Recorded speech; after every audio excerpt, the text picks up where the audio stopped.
Perspectives on pricing.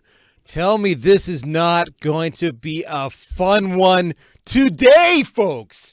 Oh, I am thrilled. My name is Daryl Prale.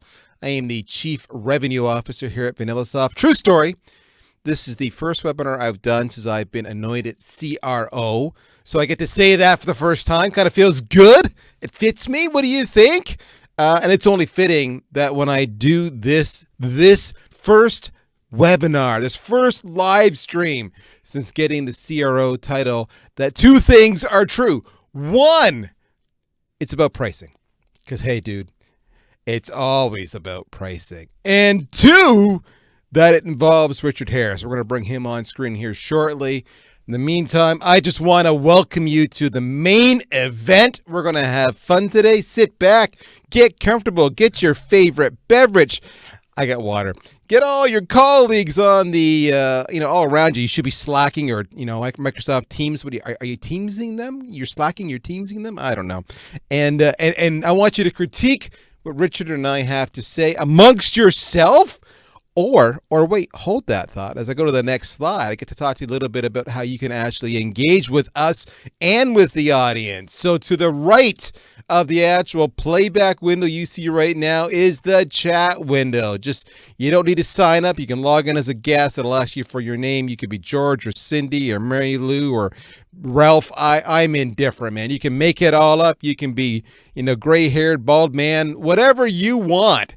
But put a name in there and join the conversation. So let's just start the process right now. I want to see a shout out from where every single one of you are from. Just put down your city. Shout out to Toronto, Ottawa, all the Canadian cities. I'm representing here, of course, representing the U.S. will be Richard again. So it's like a debate, not just a buyer versus seller, but it's a debate of countries.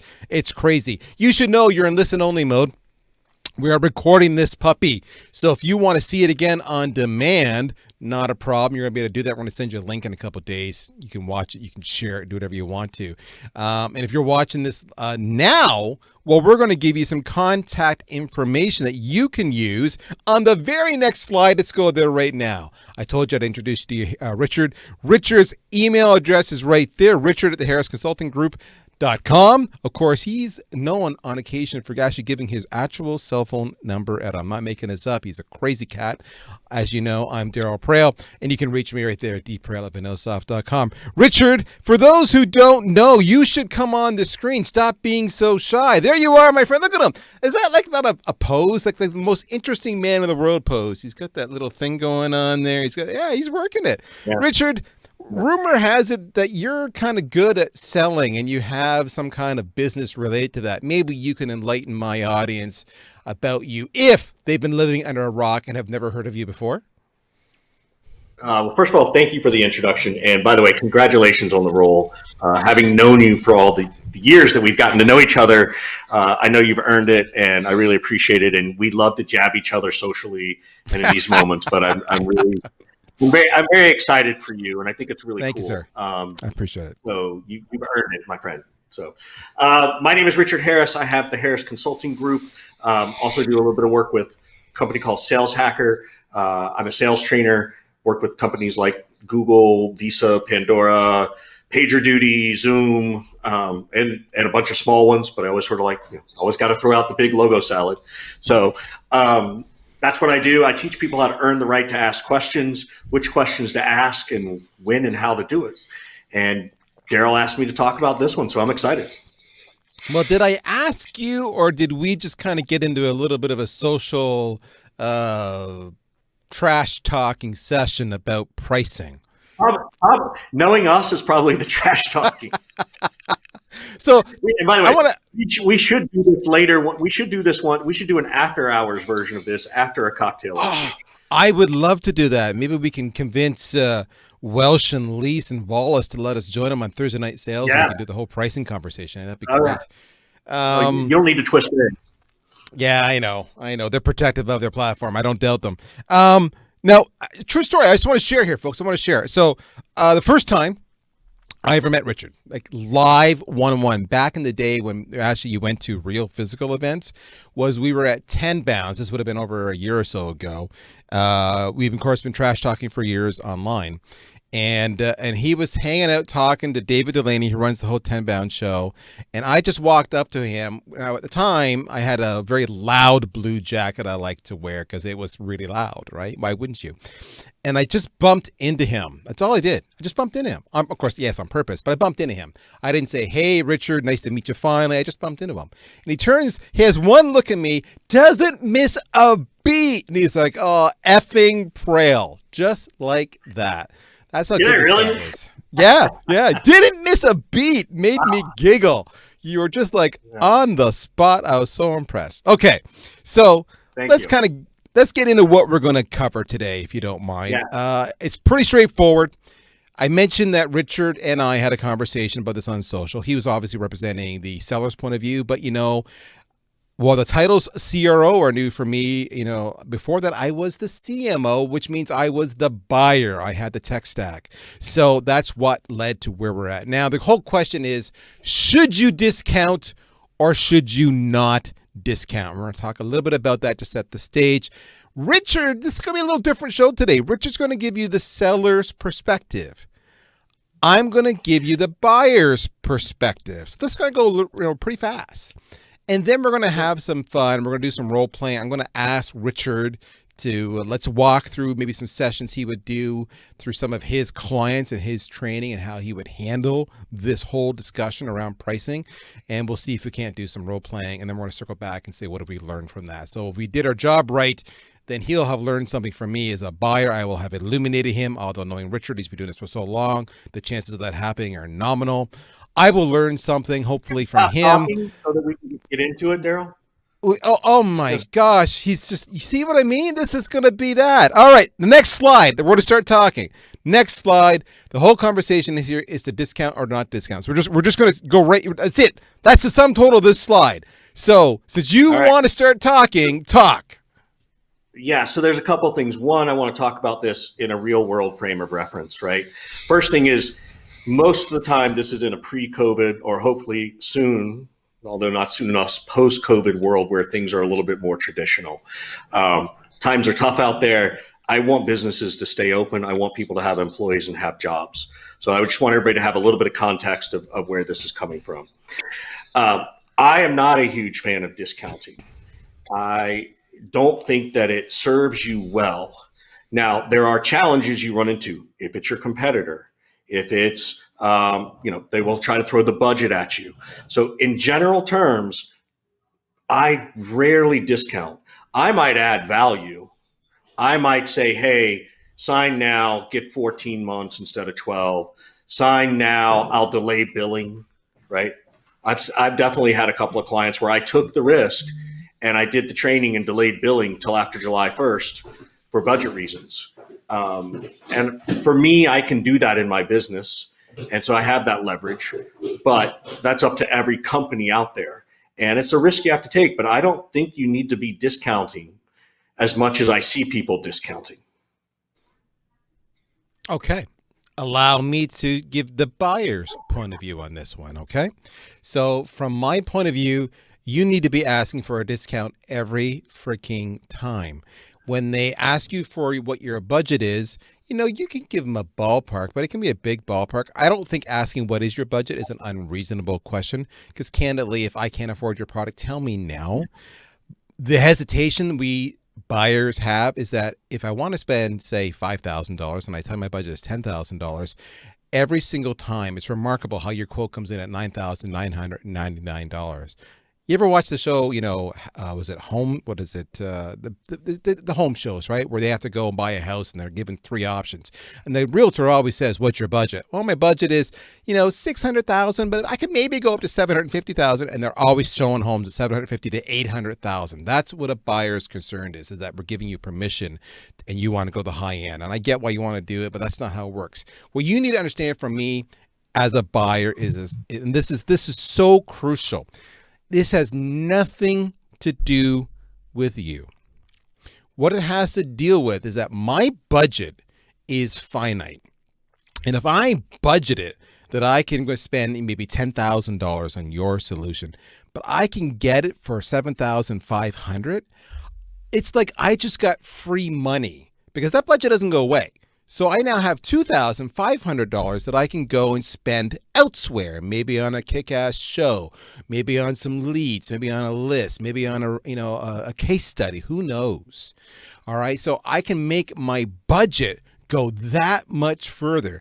The reason I want to discount with you is because of that. Now, second thing you need to know from a buyer's point of view, if you give me a discount now, don't ever try to take it back from me. So if it's 10,000 list, we agree on 7,500.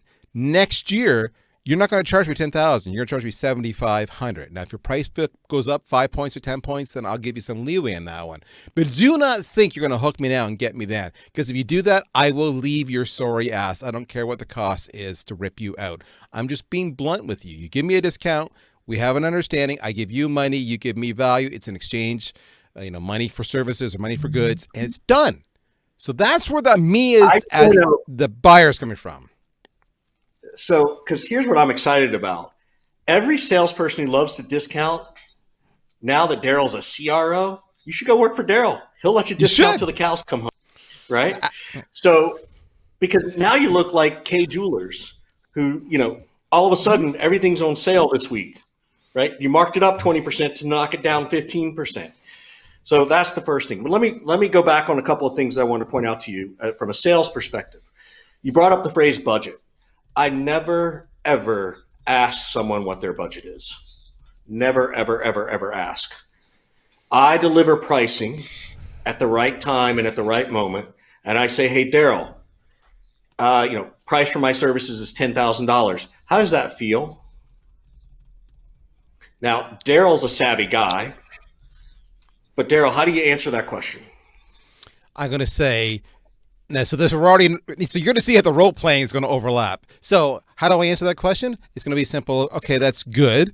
How do I feel about that price? Well, tell me what you got and why it matters, and then we'll talk. I'm not saying it's good or bad. It's just early in the conversation. Well, I'm assuming we've done our discovery. Like, I would never jump on the phone. Oh, so we've already done discovery? And so because that's important, because, price is a factor of setting value, and too many sales reps never set value. So when you give me your price, I've not deemed you valuable enough. That's a big point.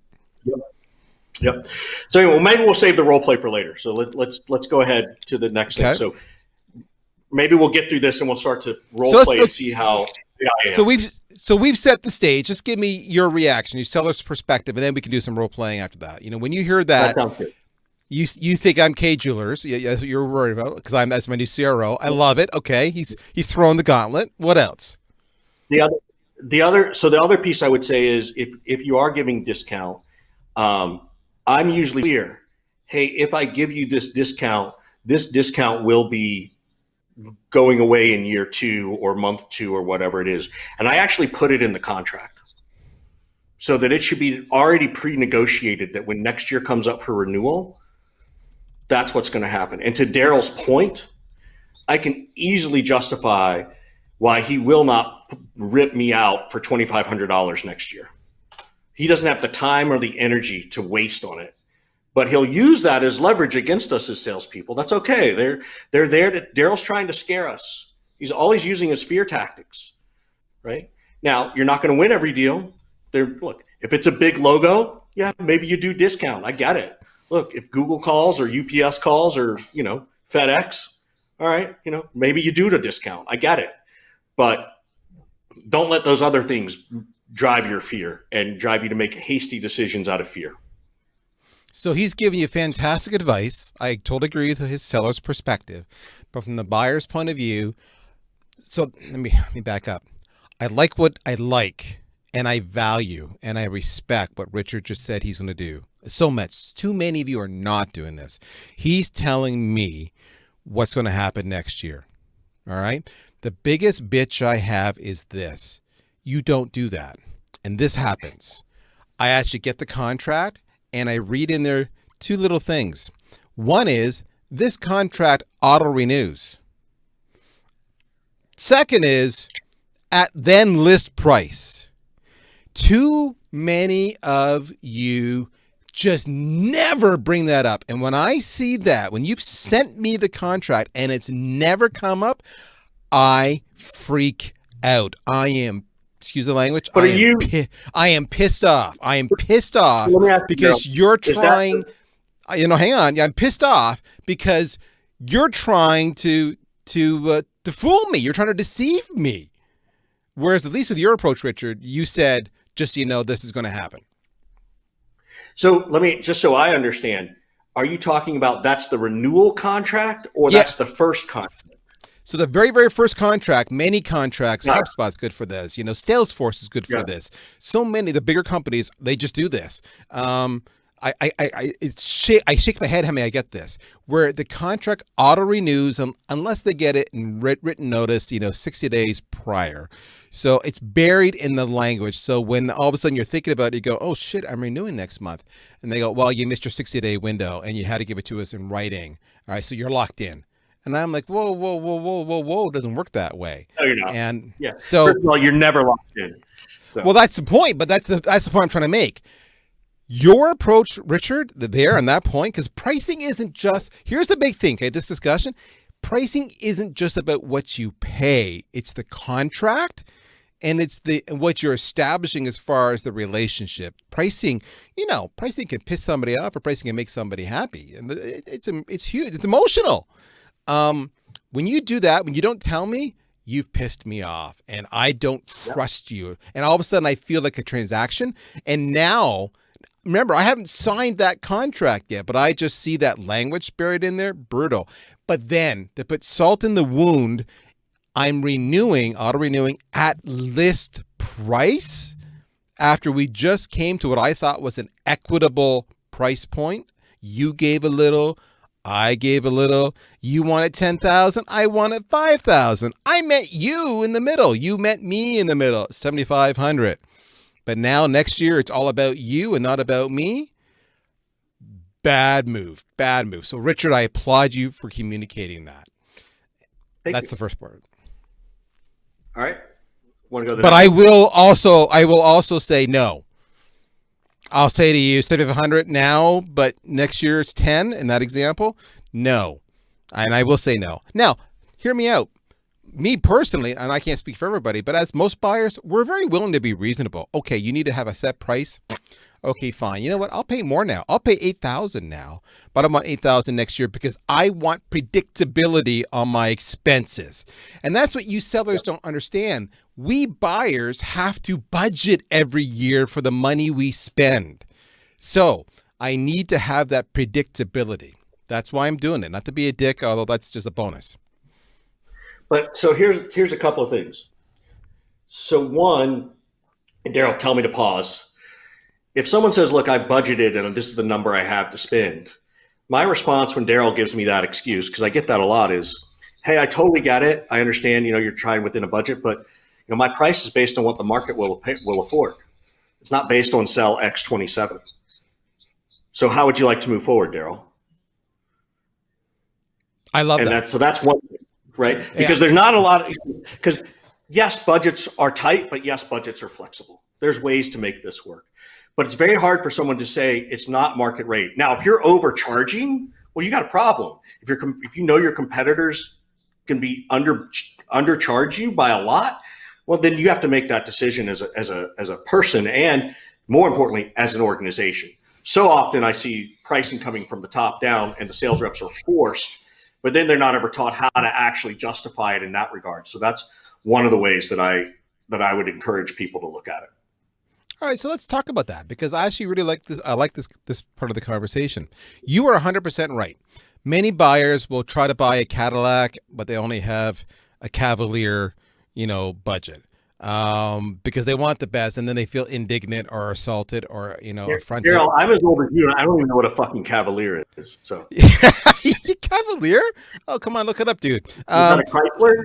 Just go, not to Chevy, if I recall. Just go open your garage door. I'm sure you'll see it there. The whole point is, there we go. I'm good. I know. They want something rich, but they want to pay little for it. Am I okay here, Richard? I get it. But in those buyers, don't waste. I would tell you, even as another buyer, they give us buyers a hard time. Don't waste your time on them.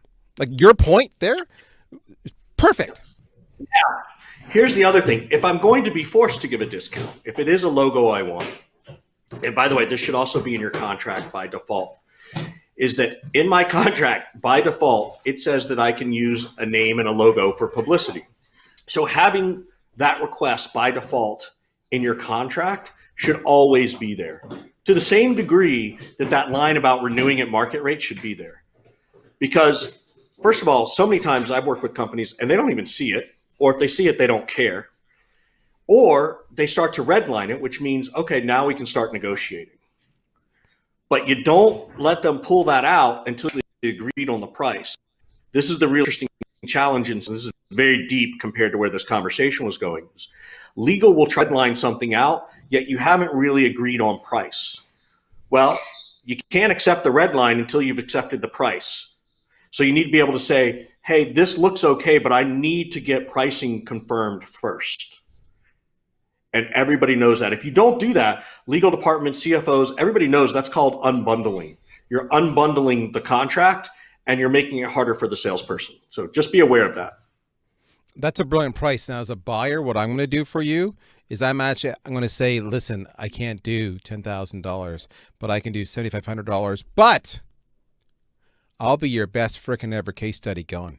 I will give you referrals. You want a quote? I'll give you a quote. You want my CEO? You want my logo? I'll give you that. So in other words, I'm bartering with you on a price to get a structure that you win and I win. So in other words, if I can bring you another deal, I'm going to bring you another deal, but I need this price predictability. If it's already in my contract, I don't need to negotiate the price. It's already in my contract. So again, I'm still in control of this conversation. So often people wait till they're in the negotiation to do that. And so I don't think you should do that. I think you should be there by default all the time. And then it's up to me to decide. So I agree with you. No, and I don't have any problem. So see what you're seeing here, folks. You're seeing how a seller approaches it versus how a buyer approaches it. This is why I want to do this one. All right. You can put it in your contract all you want. And by the way, the CRO in me says you should. Again, fully agree with your point about being visible and transparent on price, being visible and transparent on the renewal rate, and being visible and transparent on your ask, like the logos and the press releases and the case studies. I applaud that. I would love to do a deal with you because I don't feel like you're a sham. I don't feel like you're trying to mislead me. I feel like we have an honest relationship. Now, just because you put it in your contract doesn't mean me as a buyer, I have to leave it in there. It's like anything else. When I go buy a house, I'm going to ask for every single thing my eyes settle on because then I can give it back during negotiation and that way they feel like they got something. I never wanted it in the first place, all right? But I took it, I re-asked for it just so I can negotiate. So with that, you asked for that quote in the logo. I'm going to say nope. And then we're going to meet in the middle on a price where I'm going to give it back to you. Okay, fine. You can have the logo if I can have $500 off. Okay, fine. You have a case study if I can have another $500 off. That's how. Yeah. Hey, Daryl, I appreciate that, but it's by default in my contract for that reason. And the price again is based on what the market will bear, not whether or not I'm going to get to use your logo. Right. So let's get to this point. So this is kind of more the, if you will, if we've had the seller's perspective, this is the important buyer's perspective point. At this point in time, as a buyer, I have a decision to make. If you, the seller, have made enough value and you have communicated to me your stated terms of engagement and you've communicated to me where you have zero flexibility, I'm sorry, Daryl, it's in there, I can't take it out, then I can either buy or I can go elsewhere. And the beauty of that is that's an honest conversation. The points before where you hit it, you didn't mention the case study or the logo or the referral or the press release. You didn't mention the auto renew. You didn't mention the full price. All of those give me warning signs that you are not at all here for me. So when that scenario happens, I am looking at other vendors. When you're honest with me, I feel like we have a rapport. I'm less inclined to look at other vendors. But when we get to that point that one of us has got to give, this is what I'm going to do as a buyer. I'm going to say, Richard, thank you very much. I appreciate it. I'm feeling good.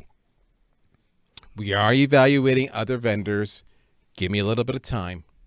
we'll circle back. I understand your terms and conditions. I understand your value. And I'm going to look at other options.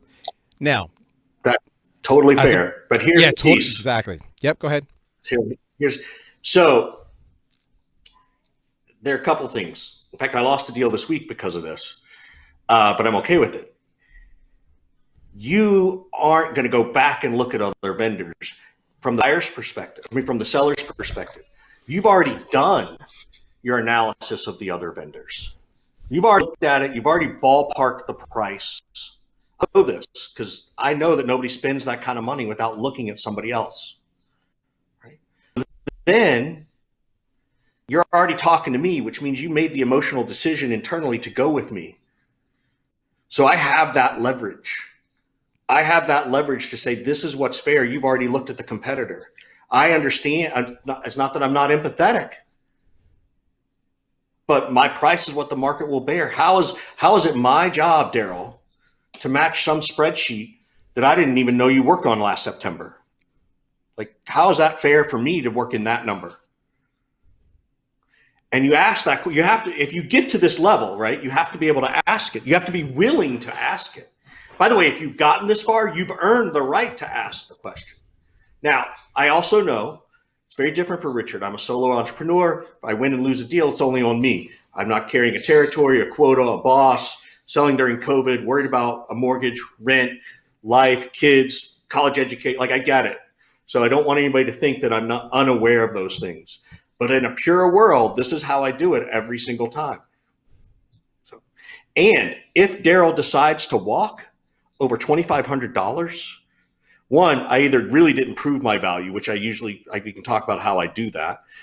And two, then I don't know that I really need Daryl as a client like that. Like, that's not fair. Like, not to be disrespectful to Daryl as a client. I know what I want. I know my ICP, right? I know what my ideal customer is. My ideal customer doesn't nickel and dime me on stuff like this. All right. So let's respond. The CRO and me would say what Richard just said is 100%, 80%, 90% correct. In other words, maybe Daryl's not my ICP. Maybe I need to let Daryl walk. Too many of you are negotiating from a position of weakness because you so desperately want the deal. You need the deal, especially in COVID, right? So Richard's point about being prepared to walk and recognizing that maybe it's not a good fit is spot on, and that's where you're dropping the ball. Where Richard is in misalignment with what most buyers are is when he said, we're this far, we're talking price, therefore you're already emotionally invested, you're not going to go anywhere else. He's wrong. That's not true. Because there's always at least 2, maybe 3 vendors who can do what you can do. Absolutely. I'll give an example. Just today, I signed a deal because we're implementing a piece of technology. It's a very common piece of technology. We sought quotes from 2 different vendors. One was through a personal referral of mine whom I respect immensely. The other was through a referral I picked up off of Modern Sales Pros. If you're not part of that group, you should try to get into it. Ask Richard or we could hook you up. So both came through referrals. Both bid on the exact same process. It was a quick start process to get this technology implemented. My colleague and I, we had a conversation and we said their quotes should be identical. Same technology, same quick start, different services. What's your estimate?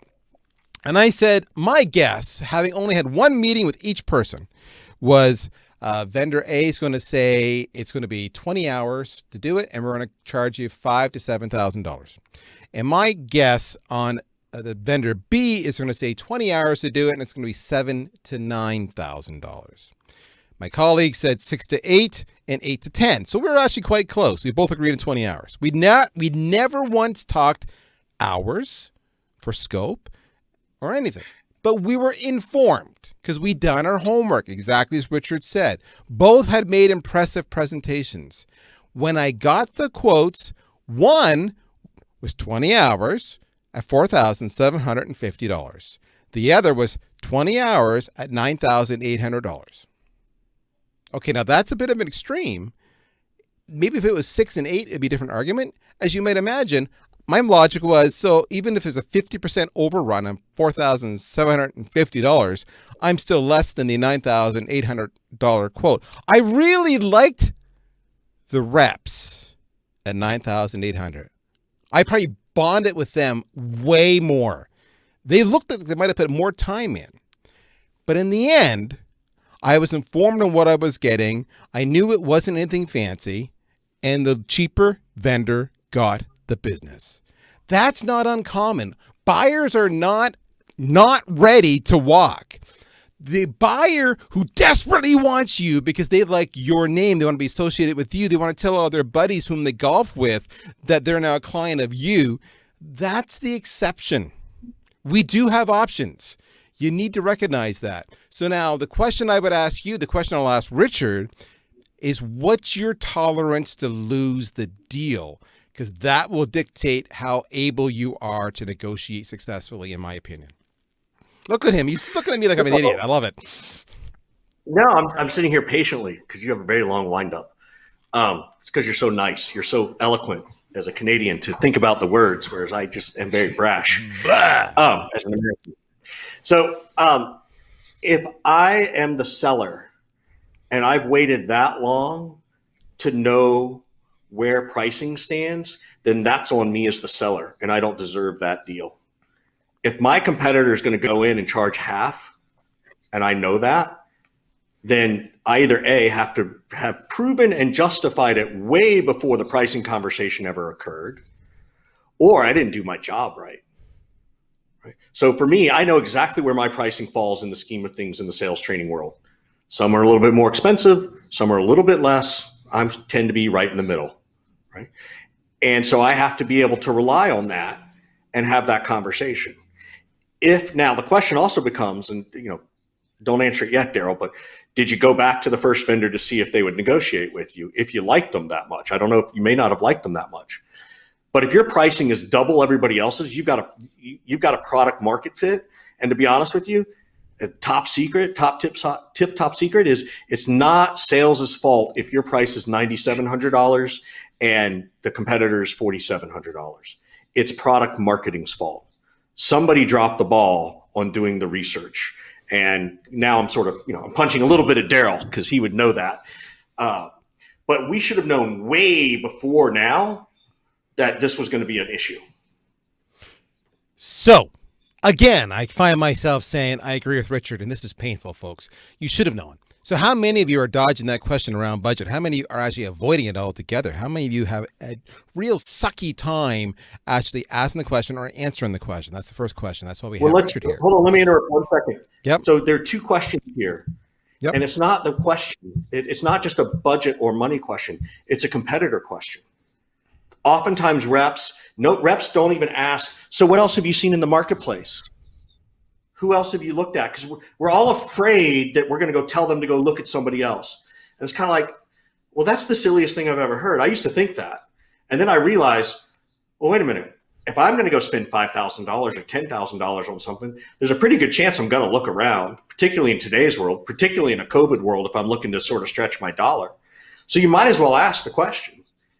You don't have to be so direct as to say, hey, who are you looking at? Or who are my competitors? But you could say, how does this compare to what you've seen in the marketplace? What else are you looking at in the marketplace? What our feature or service do that may or may not do from other things you've seen in the marketplace? How does our product or service align better than what you've seen in the marketplace? Those are all pricing and competitive questions that feel a little bit more comfortable than, so is that in your budget and who are we competing against?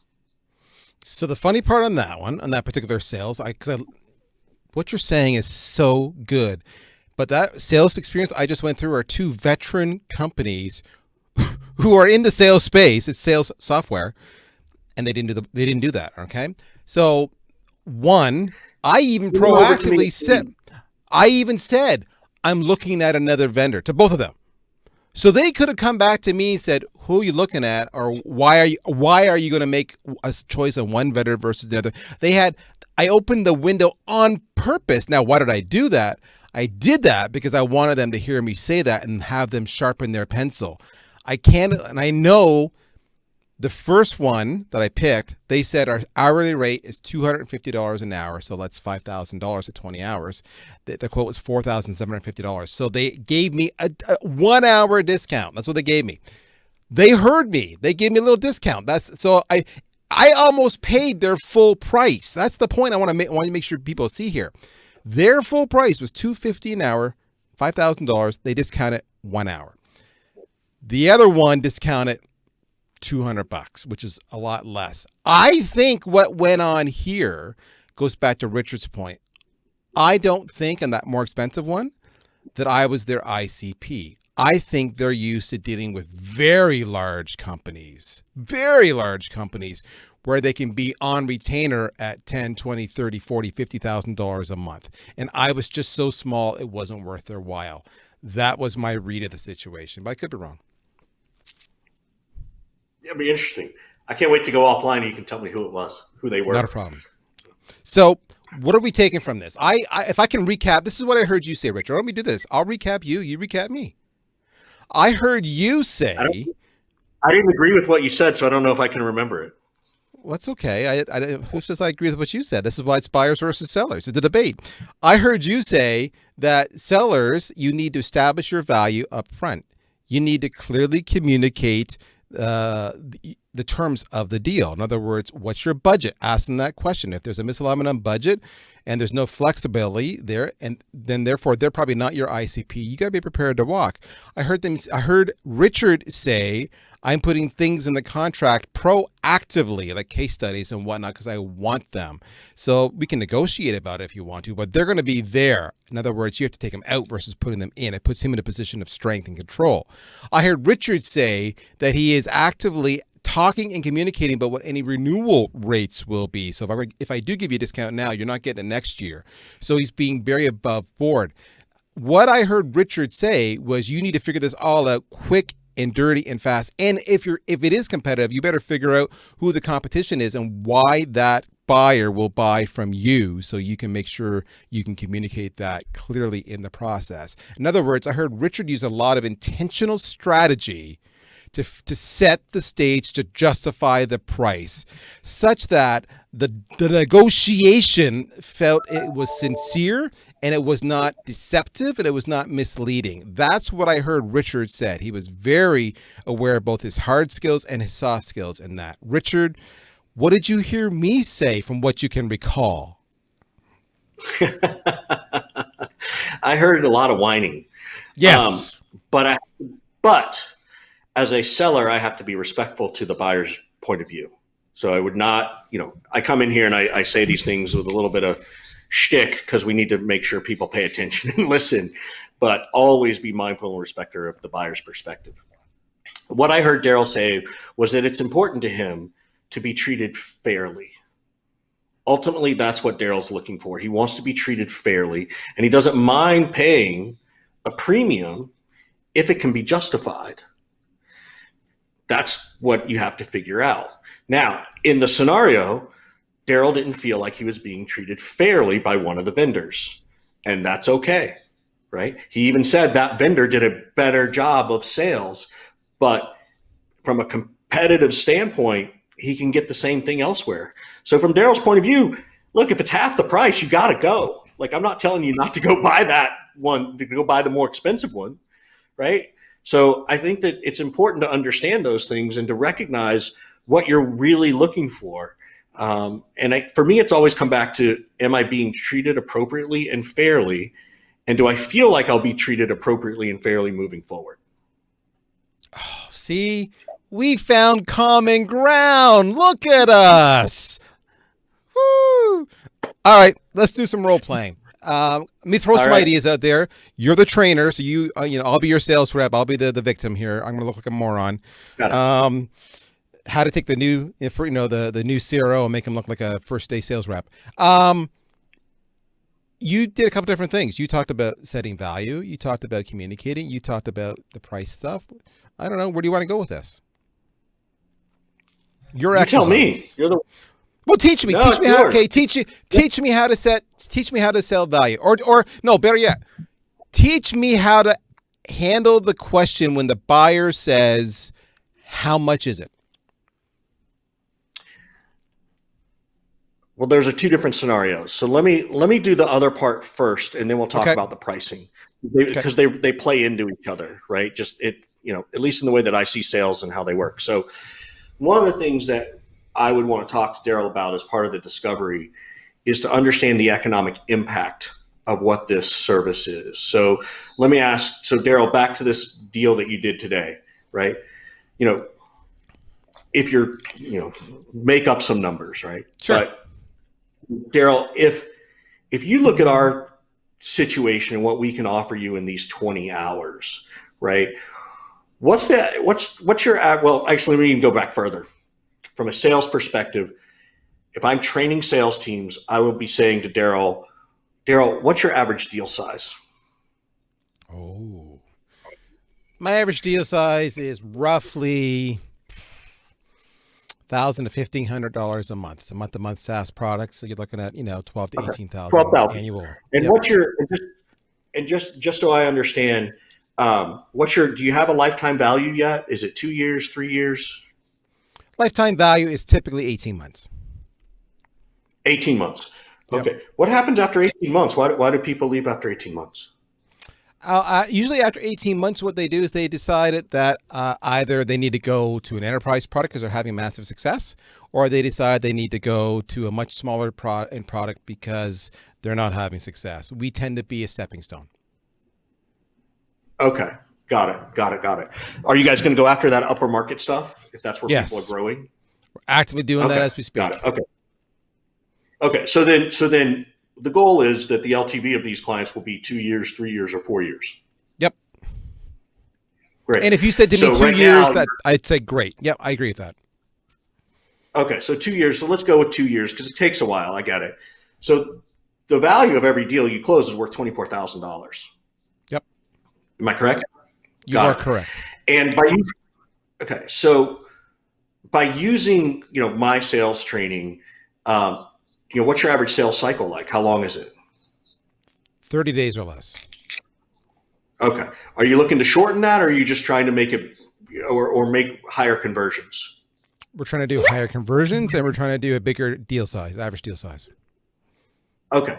So higher deal size will probably elongate the sales cycle a little bit, I think. Yep.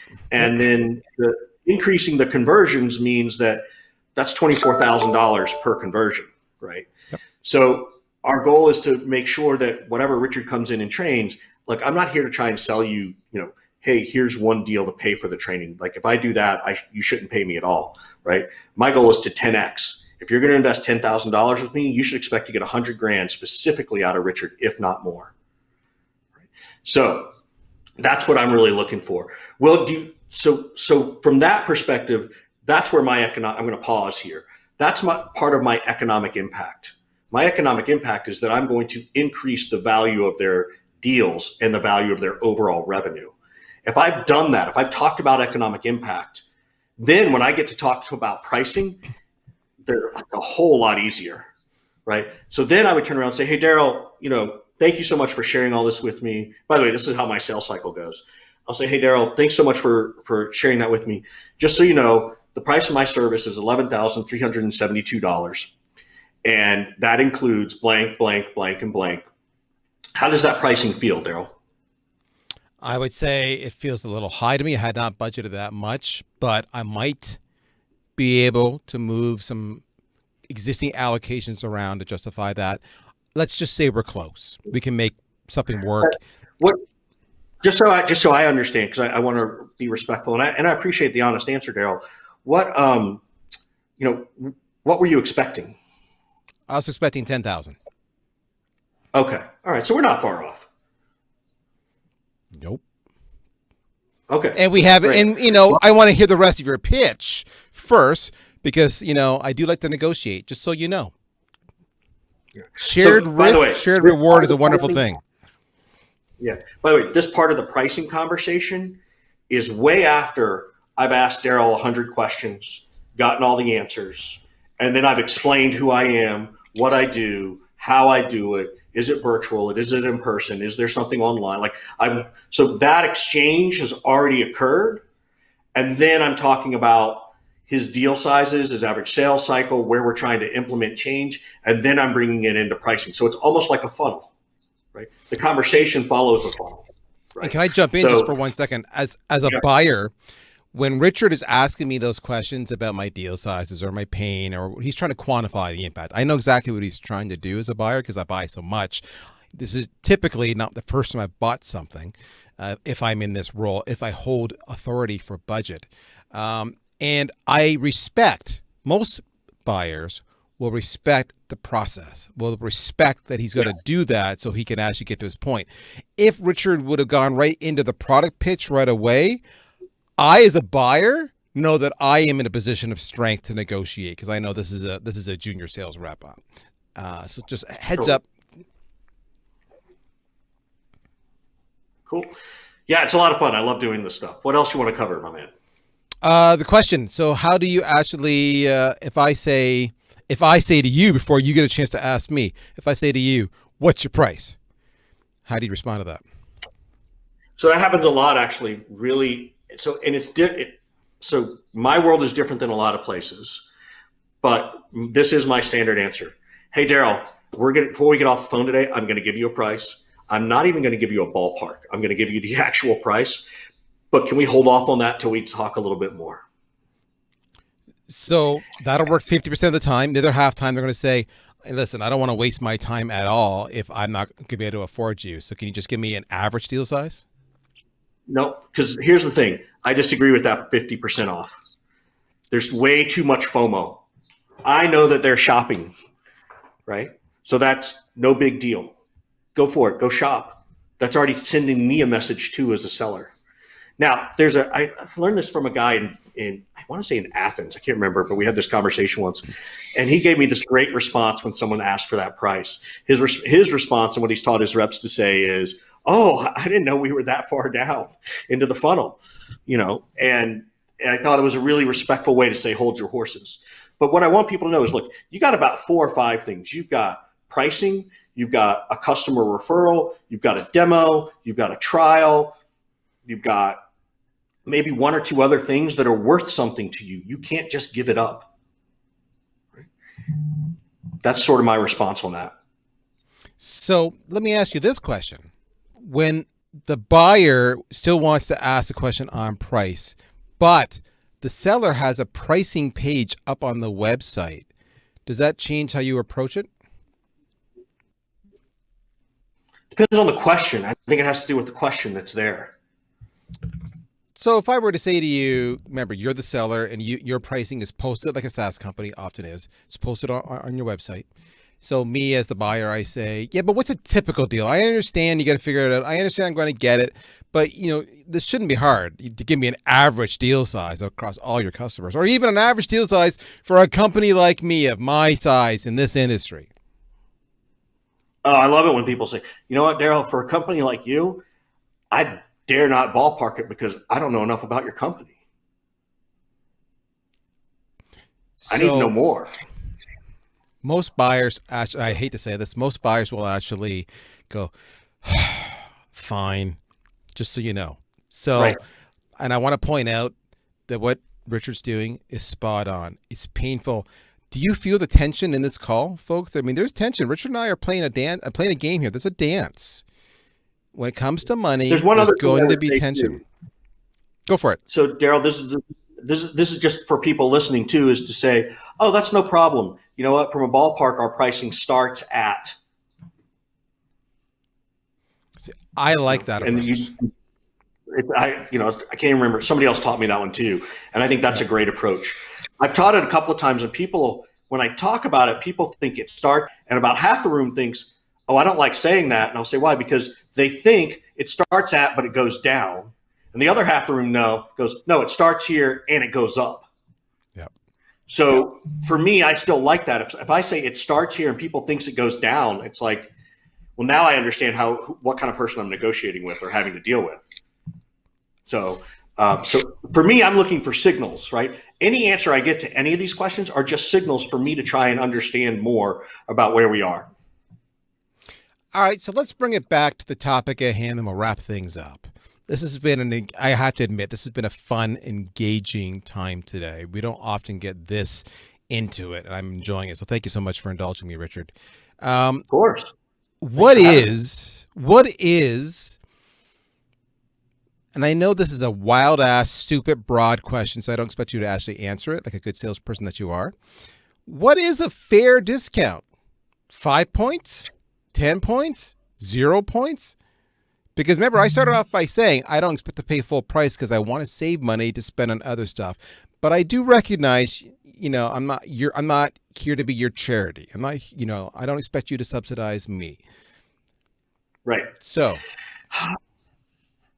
I think that's a tough one because there is no answer to that, because it does depend. Are you in a commoditized market, right? Are you in a perceived commoditized market? Can you speak to your value above your competitor, right? And how do you do that in such a way that is meaningful to the actual buyer, right? You may be better at something than your competitor, but if the buyer doesn't care about that, then you're not better than the competitor. You're still the same. So you have to do some really good product market research, in my opinion, and competitive research to truly understand what it is, right? Product marketing, and particularly right now, I mean, Daryl, maybe you guys have gone through it, I don't know, but with COVID going on, everybody in April had to go back and refigure out product market fit. Yes. And then again, everybody in July is having to go back and figure out product market fit again. Yep. And we're probably going to have to do it again in January. Yep. Because the market is so wild right now.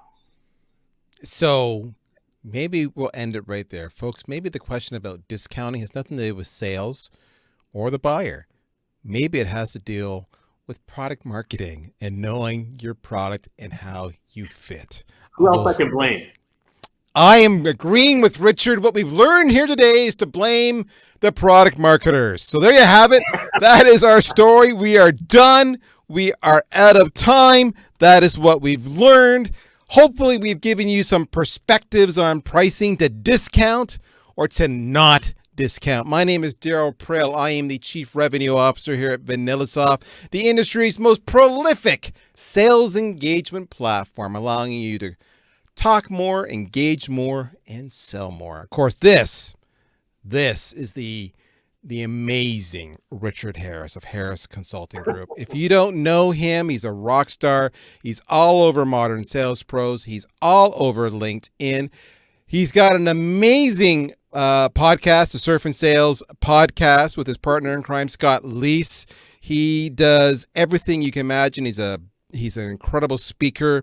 He is a must on your must follow list of people who can teach you how to be better at your craft. Thank you, Richard, for joining us today. Folks, if you liked this, there's a whole bunch more. You're welcome, man. There's a whole bunch more at vanillasoft.com. Check it out. My name is Daryl Brell. You take care. We'll talk to you soon. Bye-bye.